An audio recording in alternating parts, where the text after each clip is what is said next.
participar luego en la consulta interpartidista que se realiza el 8 de marzo. Y en eso fuimos absolutamente claros, los documentos, inclusive hay varios documentos de la registraduría que constatan lo que yo aquí le estoy diciendo. Y es más, yo estaba escuchando un poco la intervención o bueno, la información que daba uno de los periodistas que hacen parte de la mesa de trabajo, y ustedes recordarán que inclusive la Unión Patriótica, al no haber personería única para esa fecha, los partidos Unión Patriótica y Partido Comunista se retiraron de la consulta y solamente quedó el Polo Democrático Alternativo, así que las personas que participaron en esa consulta estaban avaladas por el partido Polo Democrático Alternativo, Carolina Corcho y Iván Cepeda. Así que, pues digamos, en últimas lo que se realizó fue una consulta partidista. La personería del Pacto Histórico llegó un poco después, a pesar de que el Consejo Nacional Electoral se había instado a sí mismo a tomar una decisión en relación con la solicitud de fusión antes del 8 de noviembre, que era cuando iniciaba el periodo de inscripciones para el Congreso de la República y para pues la jornada electoral que vamos a vivir el 8 de marzo. Así que lo que se realizaron fueron unas consultas interpartidistas para elegir congresistas, las listas, para conformar las listas al Congreso de la República, y partidista para la elección de la candidatura única de bloque alternativo. Doctora María José, si le parece, le pediría una explicación también, por supuesto, y especialmente para los oyentes, ¿cómo así que la consulta fue interpartidista para unos efectos, pero partidista para otros? Pues se radican documentos diferentes. Ustedes recordarán que nosotros tomamos la ruta democrática de elegir nuestras listas al Congreso de la República por voto popular. Ahí se radicaron una solicitud que era firmada evidentemente por distintos partidos que confluíamos para conformar estas listas. Y por el otro lado, pues al haberse retirado la Unión Patriótica, el Partido Comunista, y los candidatos que quedaban estar afiliados o inscritos por el Partido Polo Democrático, pues la consulta de facto fue una consulta partidista para elegir una candidatura única que participaría en la consulta interpartidista del 8 de marzo. Y eso fue lo que pasó. Así fue que se hizo. Por supuesto que nosotros hemos venido sorteando toda una serie de obstáculos jurídicos y hasta que finalmente logramos la configuración del Pacto Histórico como partido unitario. Nosotros inclusive desde Progresistas nos sumamos casi al final y aún estamos a la espera de que se pueda resolver la situación en relación con Colombia Humana para que pueda sumarse también al Pacto Histórico, es decir, a la fecha hoy esos partidos no existen, todos somos el mismo partido que es el Partido Pacto Histórico. Sí, senadora, yo le hacía referencia a un acta de solicitud de inscripción de consultas interpartidistas, partidistas, de agrupaciones políticas para la escogencia de candidatos, que fue enviada el 26 de septiembre del año pasado a la registraduría. La firmaron Gabriel Becerra en representación de la Unión Patriótica, la firmó Jaime Caicedo en representación del Partido Comunista y la firmó Carlos Alberto Benavides en representación del Polo Democrático Alternativo. Y en ese documento... Ellos se retiraron. Perdóneme. Ellos se retiraron, que ellos se retiraron de esa consulta y radicaron los documentos formalmente, a tiempo, en los tiempos indicados, y se retiraron de la consulta. Y así que es decir que después de este documento hubo otro que especifica eso. Así es. Okay. Sí, así es. Mire, y además hubo una pregunta que se radicó ante el Consejo Nacional Electoral que nunca nos fue respondida por parte del Consejo Nacional Electoral. Vamos a buscar el acta. Pero hablemos de lo político, senadora. Dale. Un escenario hipotético. Iván Cepeda ganó el 26 de octubre, ¿no es verdad? Así es. ¿Qué pasaría si la consulta del 8 de marzo la gana Roy Barreras? ¿No le estarían incumpliendo a los ciudadanos que el 26 de octubre escogieron a Iván Cepeda como su candidato presidencial? Es que ellos escogieron una candidatura del bloque progresista para participar en una consulta interpartidista del 8 de marzo, que es el Frente por la Vida, que está compuesta en este momento por Juan Fernando Cristo, Roy Barreras, Camilo Romero, Iván Cepeda. El ganador de esa consulta, pues evidentemente debería ser apoyado por pues por todas las fuerzas políticas y los partidos que la suscribieron, porque la consulta es vinculante. Sí, así que, bueno, por supuesto que nosotros estamos dispuestos a dar una disputa en términos electorales para ganar esa candidatura. Se lo pregunto por algo, porque al final no quedó específico en el tarjetón del 26 de octubre que esa fuera una consulta para escoger un precandidato. Seguramente muchos del pacto escogieron allí un candidato presidencial y no estaría, y ahí va el fondo del tema, no estaría incumpliéndose la voluntad de no sé qué porcentaje de votantes el hecho de que eventualmente Roy Barreras le gane a Iván Cepeda cuando ya Iván Cepeda había tenido un mandato para ser candidato presidencial. Dos cosas. La primera, aquí lo que se estarían violando son los derechos políticos de millones de colombianos y de colombianas que hacen parte del pacto histórico y que no van a poder seguir la ruta democrática que se ha trazado. Eso, en primer lugar, estaríamos ante una violación de derechos políticos sin precedentes en la historia de este país. Para millones de colombianos y de colombianas, el derecho a elegir, a ser elegidos, y esto, pues por supuesto, sería gravísimo en la democracia colombiana. En segundo lugar, es más, hubo una pregunta que nosotros radicamos ante el Consejo Nacional Electoral, donde se explicitaba específicamente que la pregunta del tarjetón era elegir un precandidato para participar en las consultas del 8 de marzo. Esa pregunta jamás fue respondida por el Consejo Nacional Electoral, y es más, en las comisiones de garantías electorales que se dieron, nosotros pusimos esto de presente, y sin embargo no fue respondida esa pregunta a tiempo. Y frente a eso nosotros también pusimos las quejas correspondientes, lo hicimos en los medios de comunicación. Es que, mira, inclusive, pero doctora María José, yo lo hice personalmente, perdóname un segundo, en Blue, pero nosotros desde el 2024 fuimos absolutamente claros en la ruta democrática que íbamos a seguir, absolutamente claros con el país. Así que no solamente a través de nuestras propias comunicaciones, sino de los medios de comunicación, nosotros le expusimos a los colombianos cuál era el camino que íbamos a seguir. Íbamos a elegir la composición de nuestras listas mediante voto popular, íbamos a elegir una precandidatura única. Ustedes recuerden que Progresistas ni siquiera se había escindido, que recibimos la decisión el partido político 2 días antes de las elecciones del 26 de octubre, y yo misma me tuve que retirar. Sí, entonces, pues por supuesto, aquí lo que hemos vivido son toda una serie de obstáculos que hemos intentado sortear, por supuesto, en el marco de la legalidad. ¿Cómo se le viola a Iván Cepeda el derecho a elegir y a ser elegido, si al contrario de lo que se trata es de que participe en la primera vuelta presidencial? Es decir, si no participa en la consulta del próximo mes de marzo, que es la consulta esta de la que estamos hablando, podría llegar a la primera vuelta presidencial porque ya tiene el mandato derivado de las elecciones de octubre.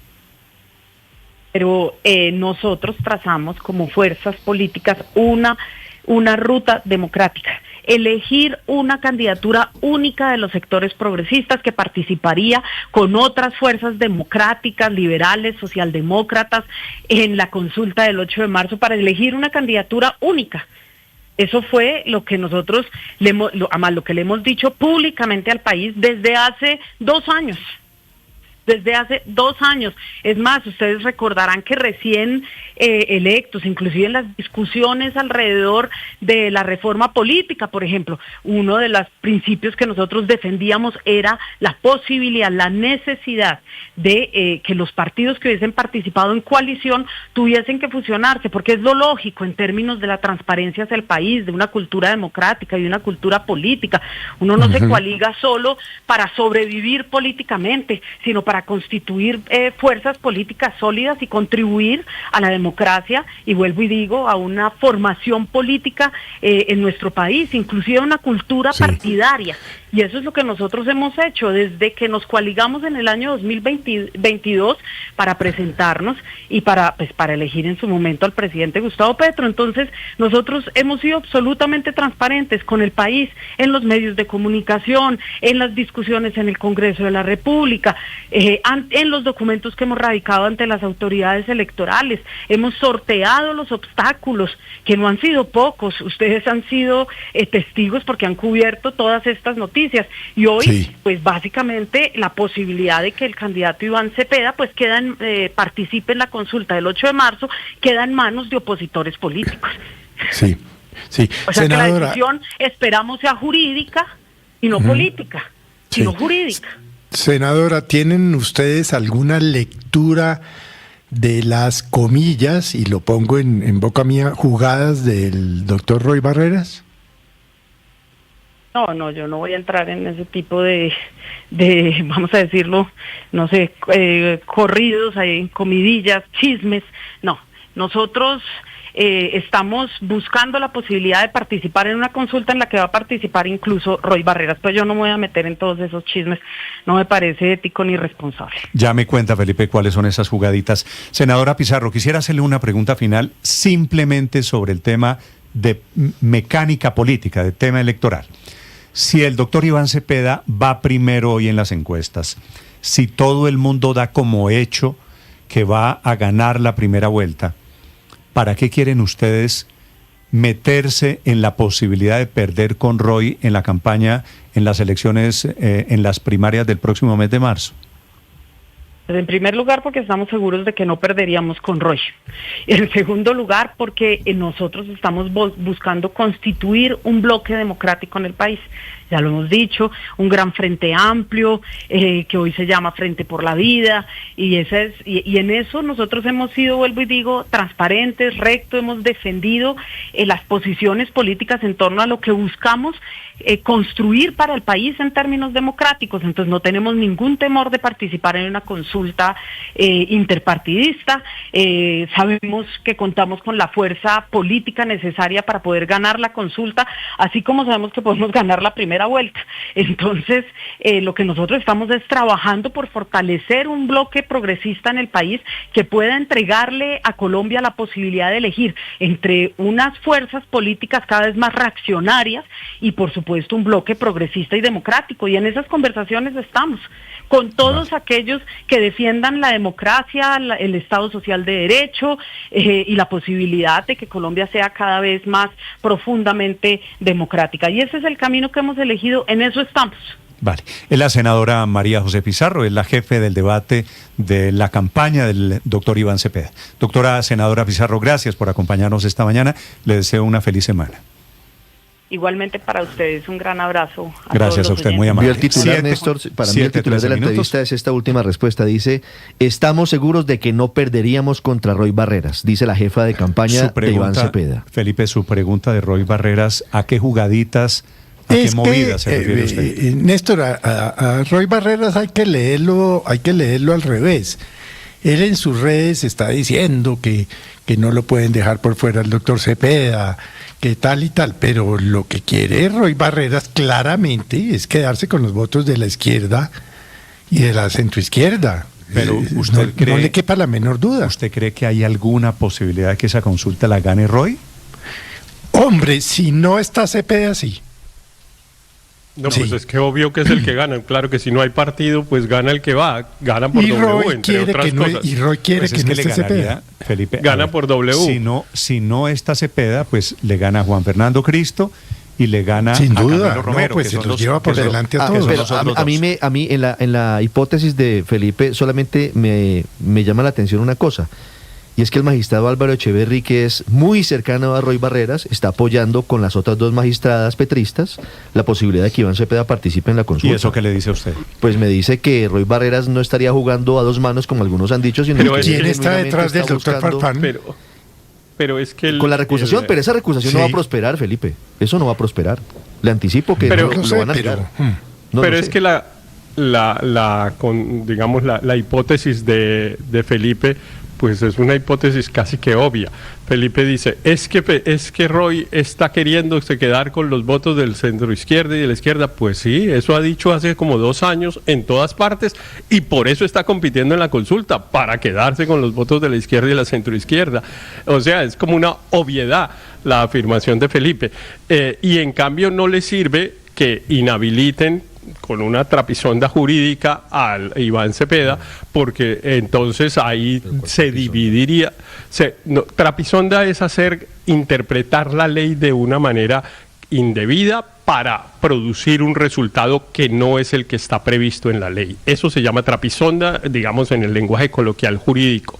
Y eso es lo que podría eventualmente pasar si se decidiera que Iván Cepeda no puede participar en la consulta. Unas discusiones jurídicas que no vamos a entrar hoy en ellas, ya las hemos dado aquí varias veces, ya hemos visto que la ley en ninguna parte dice que una persona que participó en una consulta no pueda participar en otra. Todo eso ya lo hemos discutido y cansamos a los oyentes repitiendo los argumentos. Y entonces queda la pregunta, es política, si no es jurídica. Es la que hace Néstor, que es, bueno, Iván Cepeda, ¿cuál es el interés que tiene en participar en esta consulta? Y ahí también a mí me parece que la respuesta es obvia. Participar, obvio, claro. Son tres cosas. Y cabe la pregunta de por qué los competidores de Iván Cepeda, hacen todo para tratar de que él no compita. Pues para buscar también sacar una ventaja. La desgracia de eso, de cada uno intentando sacar una ventaja, es que cojan la ley y hagan aparentar que eso son unas decisiones o unas interpretaciones jurídicas, Héctor, cuando lo que tienen es unas interpretaciones políticas, o para beneficiarse o para perjudicar al Héctor, otro. Usted ha dicho aquí que claro que hay una discusión jurídica, es decir, esto no es blanco-negro. Claro, eso no es palabra de Dios todavía. No se ha definido. Pues y todavía falta la decisión que debe salir hoy, la del Consejo Electoral, sobre si puede o no puede Iván Cepeda. En todo caso, la intención de él sí es seguir teniendo una ventaja con respecto a los otros candidatos, y quiere seguir ampliando esa ventaja por cuenta de mantener la visibilidad de otra consulta cuando los otros candidatos no han hecho consulta. O sea, aquí es duplicar esa ventaja con una vivatada, porque a mí no me parece que haya trapisonda en decirle que no, pero en cambio sí me parece que hay una vivatada en querer pronunciar la democracia con una aparente victimización, usando y abusando de la figura de la consulta. Si no lo hacen, además, se puede dividir la izquierda, porque entonces de todas maneras Roy sí iría a la consulta. Esa es una buena conclusión. Y lo tercero, no está de menos, o sea, no les parece poco, pues la plática de la doble reposición. O sea, que ahí hay un interés económico que no hay que subestimar y que no hay que volverlos también monjitas de la caridad diciendo, no es por la plata. Claro que sí es por la plata, es por la visibilidad, abusando de una figura que ya usaron, que es la de la consulta, y adicionalmente para no correr el riesgo de llegar a la primera vuelta dividida a la izquierda. Fíjese en lo que termina la interpretación alrededor de las famosas consultas, o trapisondas o vivatadas alrededor de quién es el ganador de las consultas. Estamos hablando porque ya prácticamente estamos a 4 semanas largas de las elecciones parlamentarias. Quien quiera opinar, la cuenta Blue Radio Com y cuenta Néstor Morales sobre Cepeda, sobre la consulta del petrismo. Señor Luis Ernesto. No hay que ser un genio ni un gran analista para saber que un candidato que marca 33 en las encuestas le va a ganar a uno que marca 1, en el mejor de los casos 2%. Eso es obvio el resultado de la consulta. Entonces, ¿por qué Iván Cepeda quiere una consulta? Lo primero, para jalar las listas al Congreso.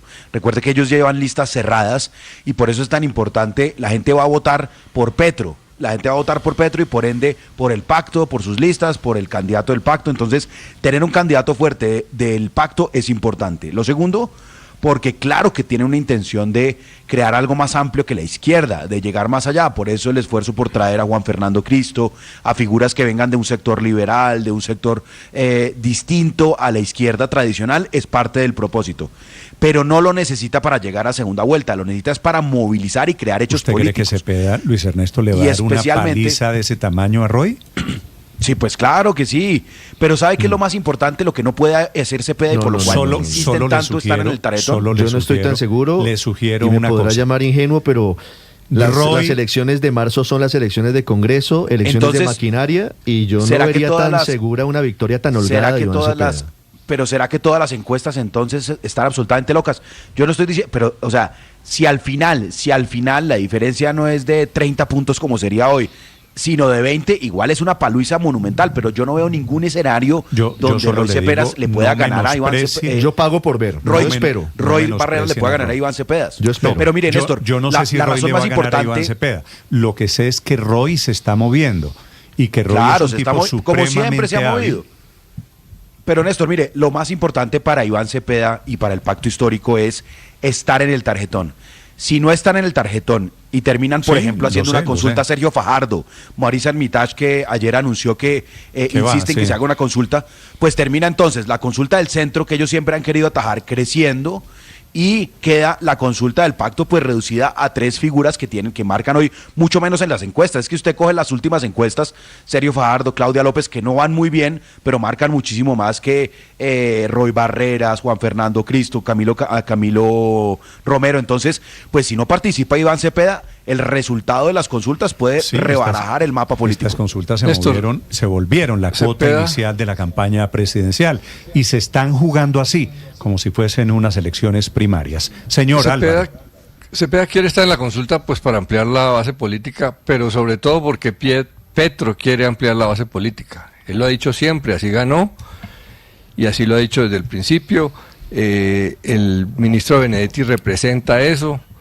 Para eso está Roy desde el principio, pero la pregunta es si las consultas son buenas para la democracia o no. Sería absurdo que el Consejo Nacional Electoral solo divida y fragmente el sistema político, generando nuevos partidos como estrategia para proteger a los clientelistas que no compiten bien con los partidos grandes. No permitir participar a Cepeda, pues obviamente sería para aislar a la izquierda. Y sería otra leguleyada torpe de la oposición. Pero Álvaro, Cepeda ya está habilitado para participar. Pero no permitirlo sería otra leguleyada torpe de la oposición, porque los electores que queden resentidos, permítame digo, y va a mayo. Que queden resentidos porque los bloquean en la elección de marzo, se van a cobrar en la elección de mayo. Y esa consulta, claro que sería muy competitiva, porque Roy Barreras puede mover una fuerza muy grande en las elecciones legislativas, que está disponible. Todas las maquinarias, que pueden ser la mitad de la votación a Congreso, están sin candidato. Si Roy Barreras logra movilizarlos, puede lograrlo. Y con una ventaja adicional, que esos maquinarias de partidos tradicionales antipetristas puedan decir que estaban frenando a Cepeda. Sí. Entonces, esta consulta es de grandes proporciones. Esa es una opción, que participen en esa consulta de la izquierda. Lo que pasa es que como hay otras consultas que le metan la mano en esa consulta de la izquierda para inflar a uno o para desinflar al otro. Pero acuérdese que, por ejemplo, Cambio Radical ya le pidió a sus votantes y a sus líderes que no participen o que no voten en la y le deben hacer un caso Colombia. Y le deben hacer un caso gigante, ¿no? Los electores de Cambio Radical, para empezar, no se sabe ni quiénes son, pero si hubiera, ninguno está pendiente de que el Cambio Radical les diga cómo tienen que votar, porque en Colombia la gente no vota lo que dicen los partidos. Pero Héctor, no podemos desconocer las maquinarias en las elecciones para Congreso de la República, por ejemplo. Eso sí sería obtuso no ver cómo las maquinarias y los políticos tradicionales y la competencia por las listas de Congreso. Recuerde que quienes van a votar también votan por parlamentarios. No nos olvidemos. Lo que se está jugando son las fuerzas partidistas y políticas, así que los partidos no es Dinamarca, aquí son jugadores. Señor Aurelio. Pero no nos olvidemos de una cosa. Cepeda no es un candidato autónomo. Cepeda es uno de los candidatos de Petro. Y aquí todo está detrás es que Petro ya habló de la decisión del Consejo Nacional Electoral. Petro es el jefe de debate activo y político de todo su petrismo. Un petrismo que incluso yo no me atrevo a llamar de izquierda. Es que cuando está participando Daniel Quintero o Daniel Ospina o estos tipos, ¿de qué izquierda estamos hablando? Es el petrismo que quiere prorrogarse en el poder y busca qué es la mejor manera para lograrlo. Ahora bien, que Cepeda tampoco tiene todos los ases en la mano. Yo quiero recordar números.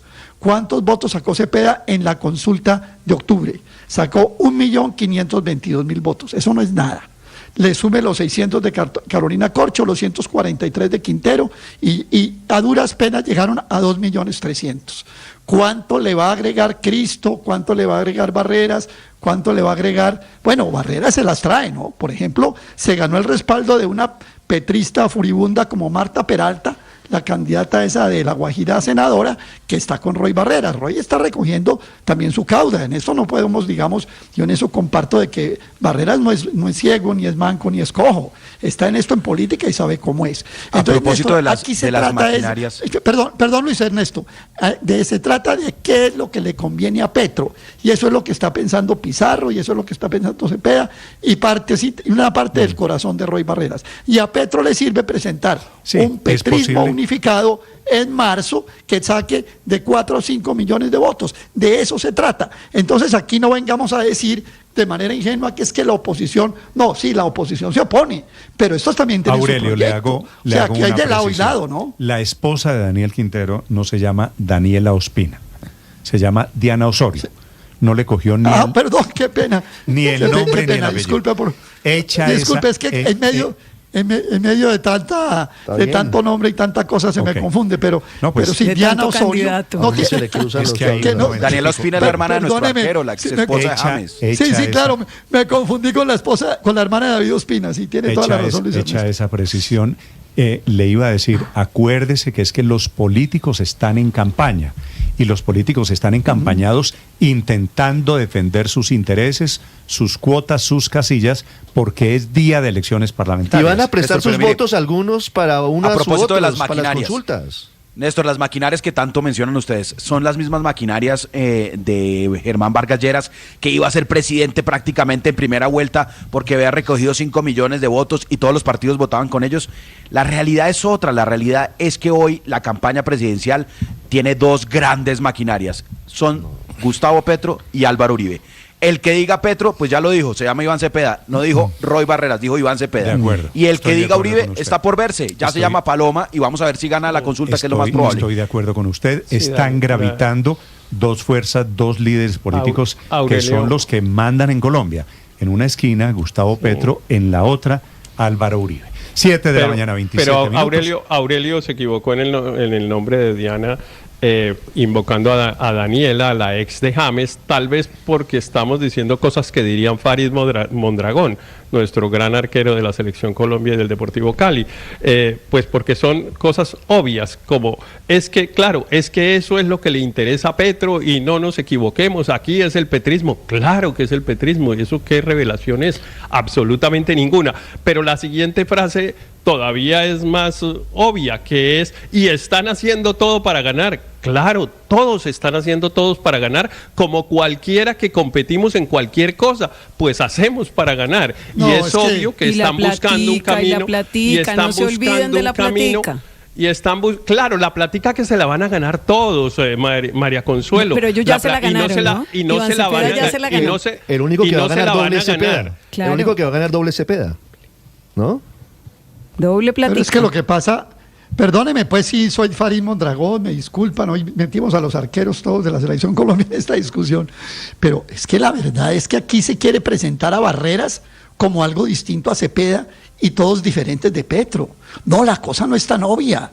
Aquí el mismo Roy Barreras ha tratado de sacar márgenes. Es más, el señor Juan Fernando Cristo ha dicho, no, saquemos un poco de esto de la esfera de Petro y entonces aquí lo vamos a hacer más amplio. No, es todo el petrismo, unos y otros, los distintos grupos petristas, los filopetristas, los petristas vergonzantes, los petristas barras bravas, todos son de Petro. Entonces, la cosa no es tan obvia, puede que sea muy obvia para el profesor Riveros, pues que es un hombre avesado en la política, pero los petristas diario, son pero petristas, para el público, Aurelio, pero para el público en general no, para el público lo que quieren precisamente con la consulta es mostrar que llegaron a ese frente por la vida unas corrientes que no son petristas y todos son petristas, que los unos y otros. petristas sean Que los petristas son petristas, es el gran descubrimiento. descubrimiento de la mañana y me parece una gran cosa, digamos, me parece bien porque no sabíamos que los petristas eran petristas. Pero mire, a propósito de las maquinarias, pues sí, a propósito de las maquinarias, no valida tampoco todas las tesis. A propósito de las maquinarias, Néstor, mire, evidentemente las maquinarias, a diferencia de los partidos, son dos cosas distintas. Las maquinarias pueden tener cualquier color y efectivamente tienen una capacidad de movilización de electores, especialmente el día de las elecciones de Congreso de la República. Y claro que le van a servir a Roy Barreras. Roy Barreras ha hecho una lista de maquinarias políticas a lo largo y ancho del país que le van a permitir sacar entre 1 millón y 1.200.000 votos aproximadamente, que no Roy. es poca cosa. Roy, claro, Roy, porque si usted le suma el señor Wilmer Carrillo de Norte de Santander, los señores, ¿cómo se llama estos? Flores del Atlántico, los de Euclides Torres, y usted así le va sumando, la lista es más o menos 15 estructuras políticas a lo largo y ancho de Colombia, que le da 1.200.000 votos a Roy. Y que le da la vicepresidencia. Sí, que es su cálculo también. En el peor de los mundos, si pierde, va a la vicepresidencia. Roy candidato a la vicepresidencia.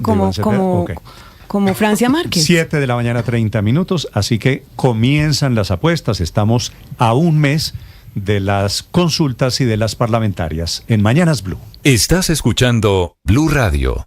Es un gusto saludarlos en este amanecer. En Blue celebramos una noticia que nos encanta escuchar.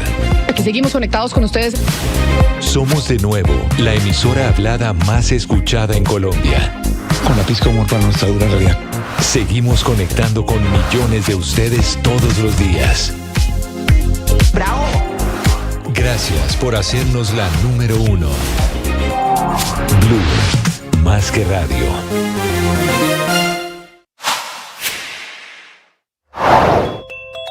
A la 1 de la mañana aterrizó en la base militar Andrews de Washington, en Estados Unidos, el presidente Gustavo Petro para la reunión de mañana martes con el presidente Trump, una reunión en la que van a definir temas de Estado, la lucha contra las drogas, por ejemplo, el tema de los radares que miden la cifra de cultivos ilícitos, temas internacionales como Venezuela y el futuro sin Maduro y la posibilidad de un ataque militar tipo Venezuela en Colombia, y temas personales como la inclusión del presidente Petro, de su esposa doña Verónica y de su hijo Nicolás en la lista Clinton.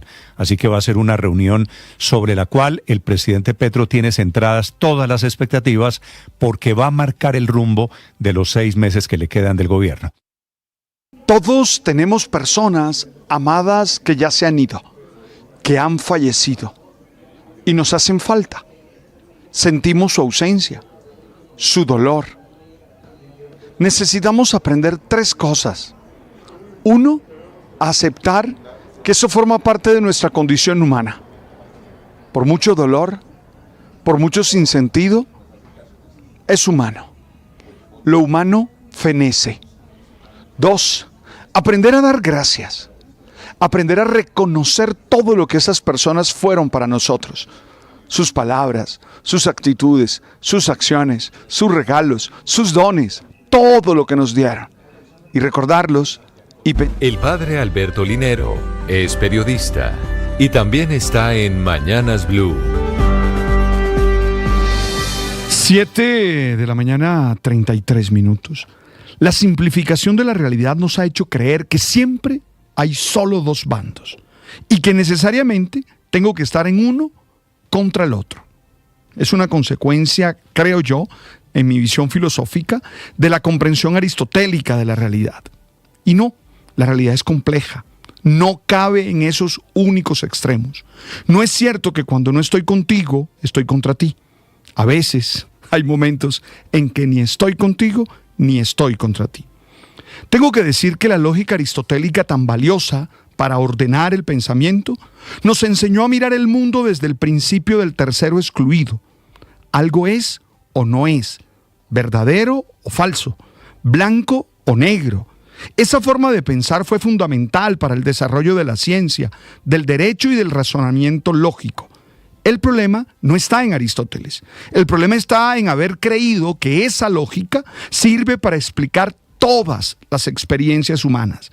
Y seamos claros, no es así.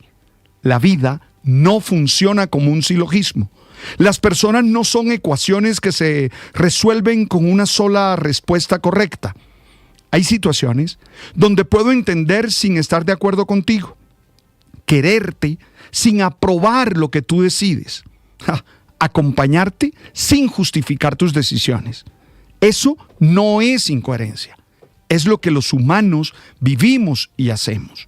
Un ejemplo sencillo, claro: un padre puede amar profundamente a su hijo y al mismo tiempo puede no estar de acuerdo con su manera de vivir.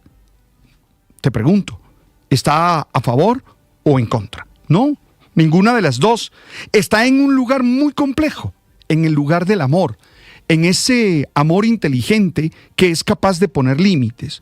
O pensemos en una amistad que se enfría no por traición, sino porque la vida tomó rumbos distintos. No hay enemigos, no hay culpable. Lo que hay simplemente es que los caminos nos hicieron vivir momentos y opciones diferentes. Lo mismo pasa en lo social, en lo político, en lo religioso. Nos han convencido de que si no grito mi adhesión total, entonces soy sospechoso. Nos han hecho creer que el silencio es traición, que la duda, que ese momento de pensar es debilidad. Y no, muchas veces la duda es una forma honesta de respeto. Muchas veces el silencio es verdadera prudencia. Muchas veces la pregunta es amor por la verdad. Insisto, la realidad humana se parece más a una gama de grises y necesitamos aprender a vivirla desde esa complejidad. Estás escuchando Blue Radio. La decisión que está en ciernes, que es la del Consejo Nacional Electoral, sobre la cual finalmente anoche tarde, pasada las 8 de la noche, se presentó ponencia. 3 magistrados del Consejo Nacional Electoral, que son Alba Lucía Velázquez, Álvaro Echeverri y Fabiola Márquez, presentaron a las 8:14 minutos el documento que pide avalar que Iván Cepeda sea candidato presidencial en la consulta interpartidista del 8 de marzo, que es lo que él quiere, lo que quiere Roy Barreras, lo que quiere Camilo Romero, lo que quiere Juan Fernando Cristo, quienes están montados en esa barca de la consulta del petrismo.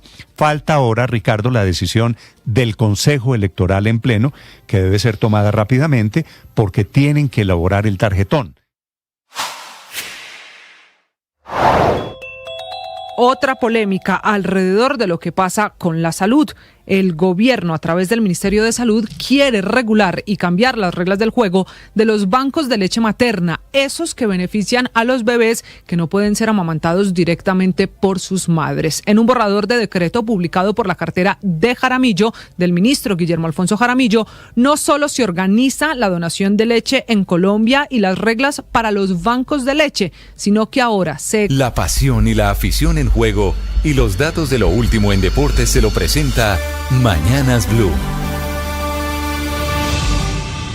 38 minutos, momento para hablar de deportes, momento para hablar de la fría y lluviosa noche de Liga Betplay en Colombia, al punto que el partido entre Millonarios e Independiente Medellín debió ser suspendido. Terminará el juego hoy a las 3 de la tarde en el estadio de la capital del país. 0-0, los charcos, la pelota no rodaba, el segundo tiempo comenzó en medio de un tremendo vendaval. Bueno, lo cierto es que al minuto 53 el partido se detuvo, además ante el pésimo estado de la gramilla en la que está hoy el estadio de la capital de Colombia. Reiteramos, hoy 3 de la tarde será el remate de este compromiso, que de momento está igualado y que sirvió para que en la tribuna, en el palco de invitados especiales, estuviese el nuevo técnico de Millonarios. Se trata de Fabián Bustos, que le echó ojo y tomó apuntes, el argentino de 56 años, nacido en Córdoba, que viene de ser campeón en Perú y también en Ecuador. Pasó por el fútbol de Brasil, digamos que fue una fugaz experiencia, y su última aparición fue con el Olimpia de Paraguay. Con el Delfín y el Barcelona de Guayaquil fue campeón en Ecuador y con Universitario de Deportes en territorio peruano. Firmó por un año con Millos y estará al frente del equipo ya el próximo jueves, cuando Millonarios enfrente al Deportivo Pereira. También por la jornada, Once Caldas empató 1-1 frente a Jaguares de Córdoba. Dairo Moreno, el inagotable marcó para el blanco y Jan Mosquera igualó para el conjunto cordobés, mientras que el Cali goleó 3-0 al Pasto, con Dineno y Titi Rodríguez como sus hombres gol y como gran figura Johan Martínez, que participó permanentemente en la estructura de ataque. El Bucaramanga, los hinchas del Leopardo están felices, goleó 5-0 a Alianza Valledupar, y Llaneros en Villavicencio cerró la jornada empatando 1-1 frente a Águilas Doradas. Tras 4 fechas y aún con partidos en desarrollo y por cumplirse, Pasto es líder con 9 puntos y le escoltan Bucaramanga con 8, Tolima, América con 7, es quinto Cali con 6 unidades y cierran el grupo de los 8 también Llaneros, Once Caldas y Santa Fe con 6 puntos. Hoy, aparte del complemento entre Millonarios y el Independiente Medellín, tendremos juegos del Internacional de Bogotá frente al Deportes Tolima y el Deportivo Pereira frente al Junior de Barranquilla. Y en Europa, la noticia hoy tiene que ver con Carlos Alcaraz, el fenómeno de 22 años que ha ganado su primer Abierto de Australia. Enrique Rodríguez, en España, hoy el orgullo de Europa, el orgullo de los españoles es Alcaraz. Es Alcaraz. Buenos días, Ricardo Rego. Sí, este joven tenista, aunque ya no se puede decir eso de joven promesa, 22 años, 272 días, el primer tenista hombre más joven en conquistar el póker de los grandes torneos. Es protagonista indiscutible de los medios de comunicación aquí en España, que repiten hasta la saciedad una escena que se produjo al terminar el partido y que protagonizaron los dos jugadores, el que gana Alcaraz y el que pierde, Djokovic. Ambos rindieron homenaje a un invitado especial en el público, a Rafael Nadal. El primero, Novak Djokovic, quien decía que le parecía rara la situación de que Nadal no estuviese en el campo. It's been an honor to share the court with you and to have you watching the finals here. It's first time for me and, you know, obviously a bit of a strange feeling, but thank you for being present.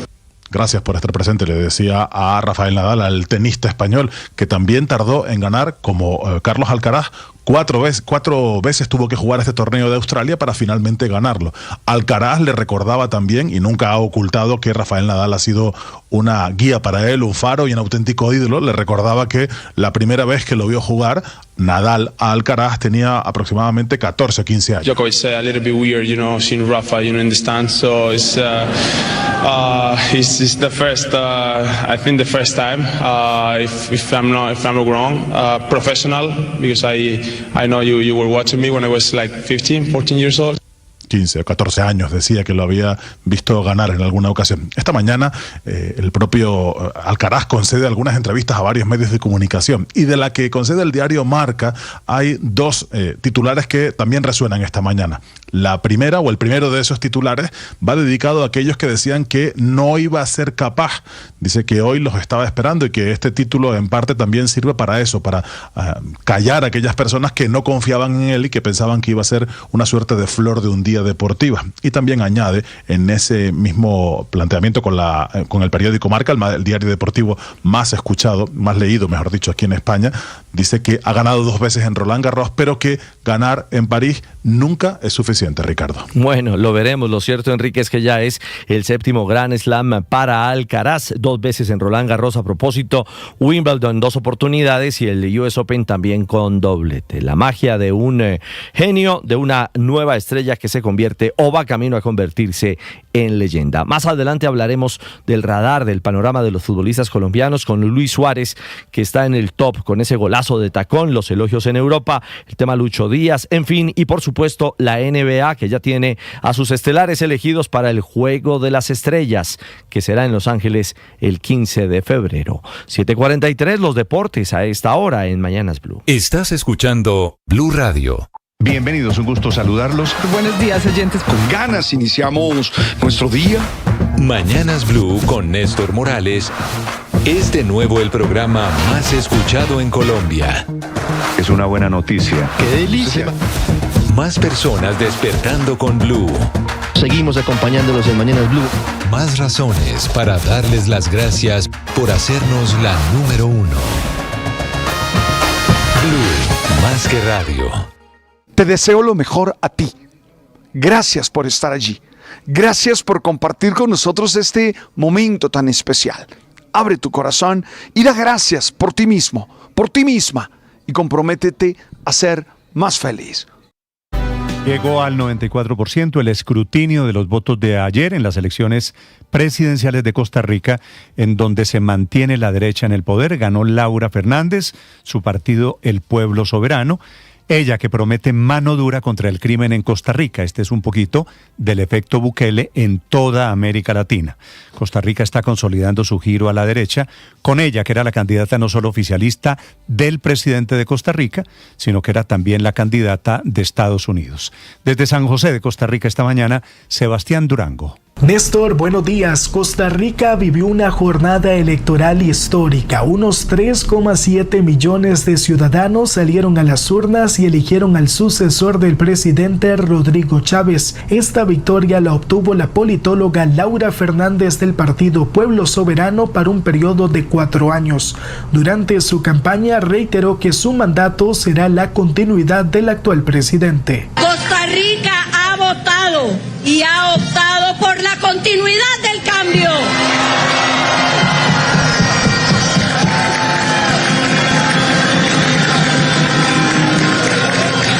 Un cambio que solo busca rescatar y perfeccionar nuestras instituciones democráticas. Laura Fernández, de 39 años, fue ministra de la Presidencia y de Planificación del gobierno actual. Una de sus prioridades es la mano dura contra el crimen organizado. Ofreció terminar la construcción de una cárcel inspirada en la mega prisión del presidente Nayib Bukele. Además, implementará el aumento de penas y estados de excepción en zonas marginales conflictivas. El mandato que me da el pueblo soberano es claro.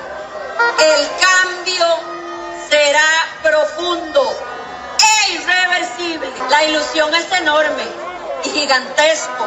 El sentido de responsabilidad con el que asumo la tarea de concretar estas transformaciones democráticas. A través de su cuenta social X, Nayib Bukele dio a conocer que había llamado a la presidenta electa para felicitarla. Le deseo el mayor de los éxitos en su gobierno y todo lo mejor para el querido pueblo hermano de Costa Rica. En segundo lugar quedó el economista de 42 años Álvaro Ramos, del Partido Liberación Nacional, quien reconoció su derrota. Llamo a la construcción de acuerdos, llamo a seguir sanando. Le deseo a doña Laura Fernández que Dios le dé mucha sabiduría para gobernar. Y nosotros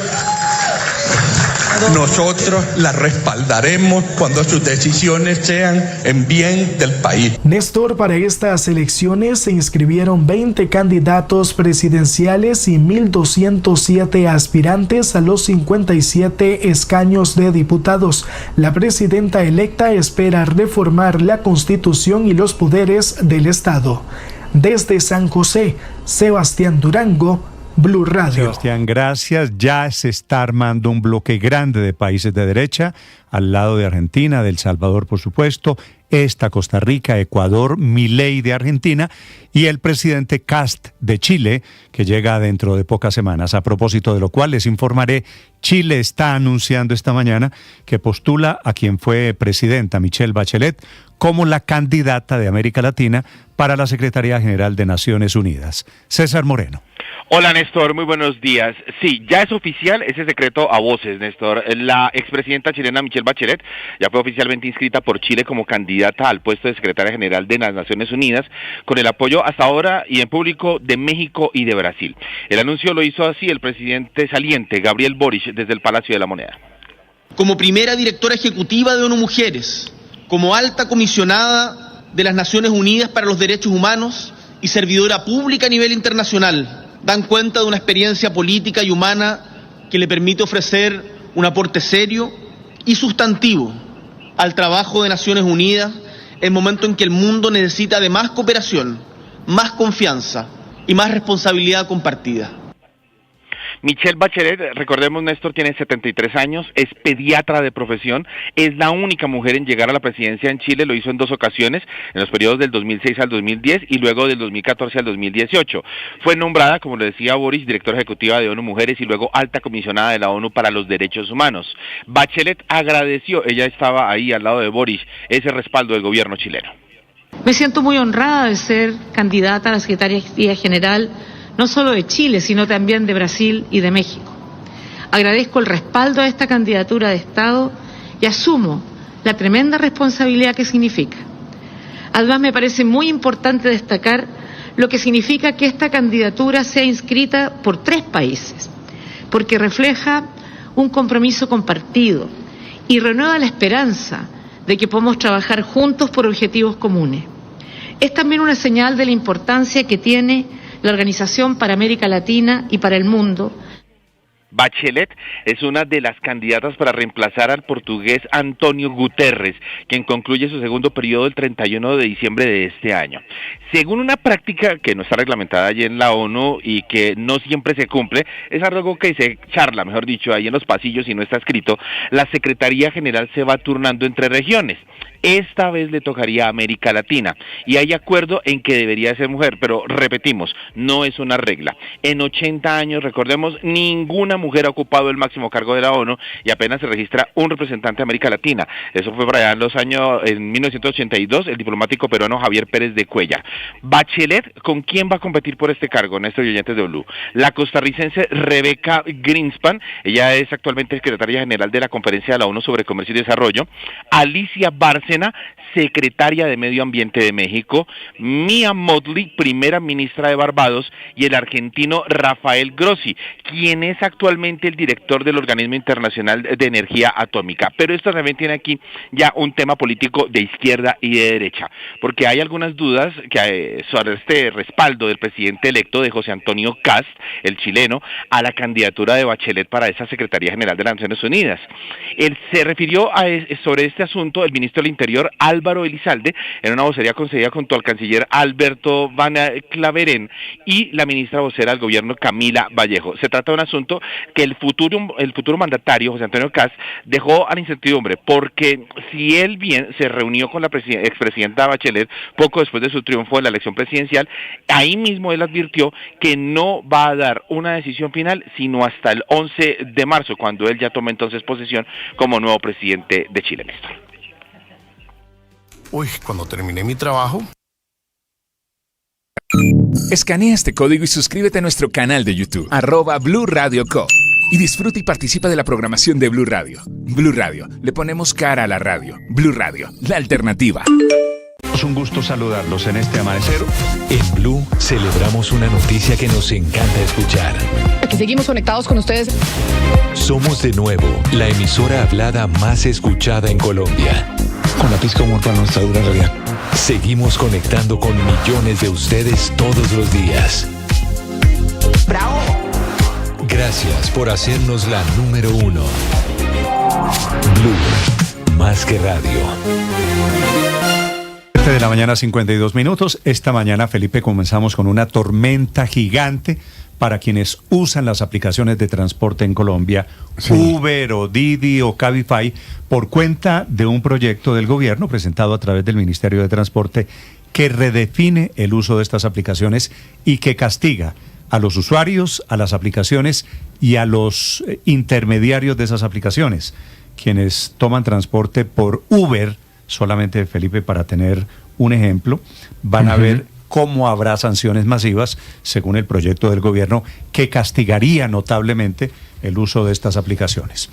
Obviamente, Néstor, este tema lo hemos tratado que unas 10 veces por ahí en estos años. Felipe, sí, pero el proyecto ahora del gobierno es básicamente, digo castigando, en realidad casi prohibiendo el uso de estas aplicaciones. Eso es lo nuevo, Néstor, y incluyendo que podría tener sanciones para quienes utilicen las aplicaciones. Para quienes las usen, para los conductores de Uber, de Didi, de Cabify, sí. Atención. Y para quien pide el servicio. Si usted pide el servicio, pero si usted presta el servicio. También, claro, al que presta, claro, pero al que pide también podría ser sujeto de sanciones. O si usted pide un Rappi, por ejemplo, ¿qué capacidad de destruir la que tienen? ¿No? Es una barbaridad. Este es un tema que ya lo ha discutido 1000 veces el país. Acuérdese que ya en un momento dado el propio presidente Santos delegó al vicepresidente Vargas Lleras en su momento para que se encargara del tema. Bueno, hemos hablado de este tema cierto, muchas Felipe, veces. Es cierto que hemos hablado muchas veces del tema, pero también es cierto que no ha habido una decisión. Y aquí el gobierno parece ir en contravía de las aplicaciones que se usan en todo el mundo. El gobierno aquí establece deben ser castigos. Los ricos deben ser los que tienen carro para prestárselos para prestar el servicio de Uber. Es que es porque los pobres no usan gasolina. Habrá inmovilización de vehículos, habrá multas en efectivo, según el proyecto del gobierno nacional. Camila Carvajal. Esta historia se empieza a escribir en el gobierno el pasado 21 de enero. Ese día el Ministerio de Transporte radicó un proyecto para resolver de una vez la que ha sido una eterna discusión en Colombia: si se puede prestar el servicio de transporte público en un vehículo particular. Esa discusión es vieja, pero acuérdense que hay un vacío ahí legal de si se puede o no se puede. Entonces el gobierno lo que quiere es resolver esta situación de una vez. Y el proyecto de ley del gobierno a través del Ministerio de Transporte lo que dice es que se declara ilegal el transporte de pasajeros, el transporte público a través de vehículos particulares. Dicho eso, esto va a ponerle una solución, un freno, un serio problema a las aplicaciones como Uber, Didi, Cabify, entre otras, solo por mencionarle unos ejemplos.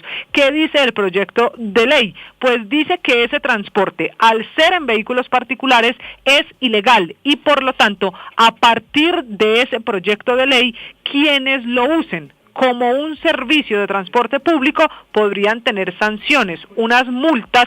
Quienes prestan el servicio, o sea, los conductores, podrían también ser multados y los vehículos particulares ser inmovilizados hasta por 120 días.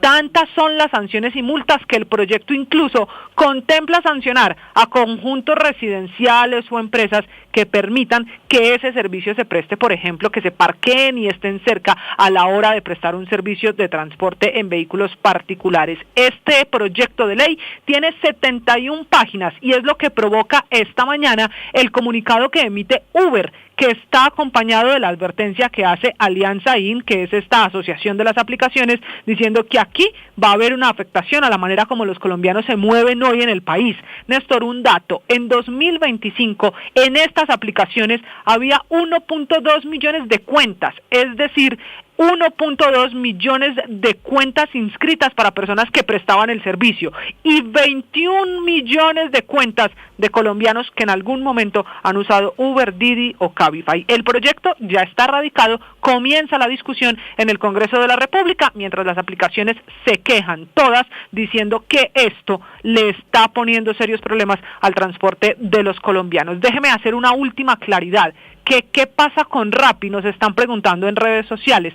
No entraría aquí a estas sanciones y a este proyecto de ley del gobierno porque esto es solo para el transporte de pasajeros en vehículos particulares, que se declara ilegal. No hay ninguna, mención del servicio de domicilio, que no hay ningún debate si los domicilios se pueden o no hacer. Eso sería también entrar, por ejemplo, a cuestionar los servicios de las empresas de mensajería. Por lo pronto esto no toca a Rappi, sino a las empresas de transporte de pasajeros en vehículos particulares. Camila, ¿cómo es lo de los edificios? También los edificios, porque permiten que se parqueen delante de ellos. Y que presten el servicio. Entonces, ¿los edificios ser sancionados también serían multados? Sí, señor, así lo contempla, que podrían ser sancionados si se permite que se parqueen o que se preste el servicio en un vehículo particular. Y entonces en mi edificio, ¿yo qué tengo que hacer, Felipe? ¿Coger a escobazos a los señores de Uber que se parquean al frente para sacarlos? No sé.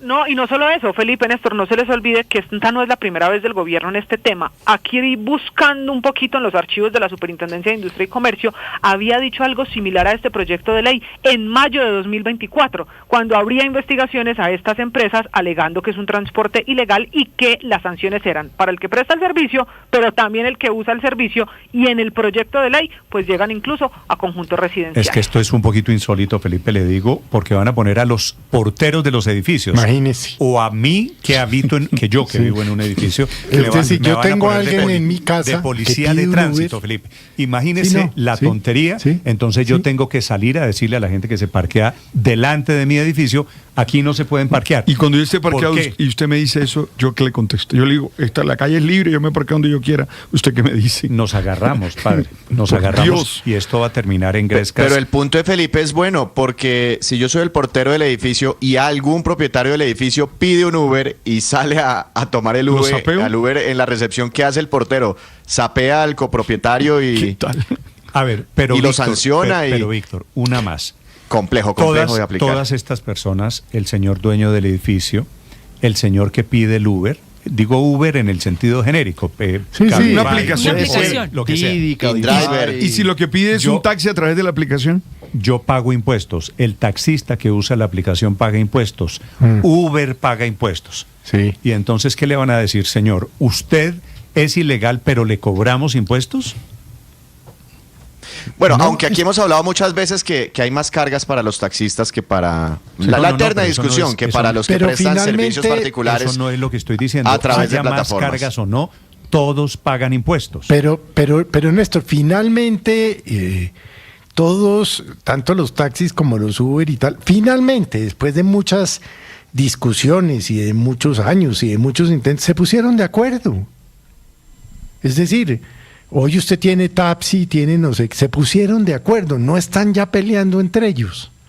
Entonces, ¿para qué se meten a arreglar lo que no está dañado? Usted se imagina, Felipe. Digo, arreglar tampoco entre los comillas, taxistas ¿no? están peleando usted se imagina- con los conductores de Uber, ¿no? Usted se imagina- Porque No, hoy ya no están peleando. Paola, Ay, ya los taxistas están incluidos en Uber. Hay Uber, Claro. hay Uber motos, ¿cierto? Sí. Pick up. Bueno, aplicaciones que alcanzan las motocicletas. ¿Usted se imagina, Felipe, decirle a una motocicleta, no se parquee aquí? Su risa es porque se imagina la pelea que se va a armar. Néstor, Se va a armar. No, imagínese yo diciéndole, por ejemplo, mi hija que se moviliza creo que en Tapsi, en Uber, pidiendo eso, cuando viene a visitarme, yo diciendo, no, porque